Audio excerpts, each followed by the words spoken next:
ഇന്നലെയാണ് ഞാൻ കളങ്കാവൽ കാണുന്നത്. I don't know what to say. Jithin K Jose direct ചെയ്ത ഫിലിം. Hats off bro.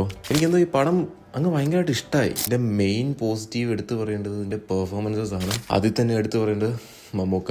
അത് പിന്നെ നമ്മളങ്ങനെ പറഞ്ഞ് ഇതാക്കേണ്ട ആവശ്യമില്ല. കാരണം നമുക്കറിയാം മമ്മൂക്ക എങ്ങനെയായിരിക്കും ആക്ട് ചെയ്യുന്നതെന്ന്. ആ ക്യാരക്ടർ എന്താണോ, ആ ക്യാരക്ടറിൻ്റെ റോൾ എന്താണോ അതിനനുസരിച്ച് പുള്ളി അങ്ങ് ജീവിക്കുക. ഓരോ ആറ്റിറ്റ്യൂഡും എക്സ്പ്രഷൻസും, കണ്ണുകൊണ്ടുള്ളതും നോട്ടവും കൈ കൊണ്ടുള്ളതും നാക്ക് കൊണ്ടുള്ളതും ഒക്കെ ഓരോ എക്സ്പ്രഷൻസൊക്കെ ഉണ്ട്. അതൊക്കെ പിന്നെ അതുപോലെ തന്നെ വിനായകൻ പുള്ളിക്ക് കിട്ടിയ റോൾ എന്താണോ, ആ ക്യാരക്ടർ എന്താണോ അതിനുള്ള വർക്ക് ചെയ്തിട്ട് വെച്ചിട്ടുണ്ട്. പിന്നെ എനിക്കിതിൽ എടുത്തു പറയാൻ തോന്നിയത് എൻ്റെ മ്യൂസിക്കാണ്.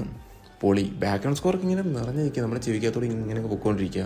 അത് ഈ ഫിലിം കാണുമ്പോൾ നമുക്ക് ആ ഒരു സംഭവം നമുക്ക് കിട്ടും. പിന്നെ ഈ പടം കണ്ടു കഴിഞ്ഞപ്പം എനിക്ക് സ്വാഭാവികമായിട്ടും തോന്നുന്ന ഓരോ ചോദ്യങ്ങൾ. അതെന്താ അങ്ങനെ വന്ന്, എന്താ അങ്ങനെ വരാഞ്ഞ്, വേണേ ഇങ്ങനെ ചെയ്യാമായിരുന്നല്ലോ എന്നൊക്കെ ഓരോ ചോദ്യങ്ങളൊക്കെ തോന്നി. ബട്ട് അതിലോട്ടൊന്നും ഞാൻ പോകുന്നില്ല. Overall it's a good movie. Try to watch it in theatres. അപ്പം മറ്റൊരു വീഡിയോ കാണാം. ബൈ.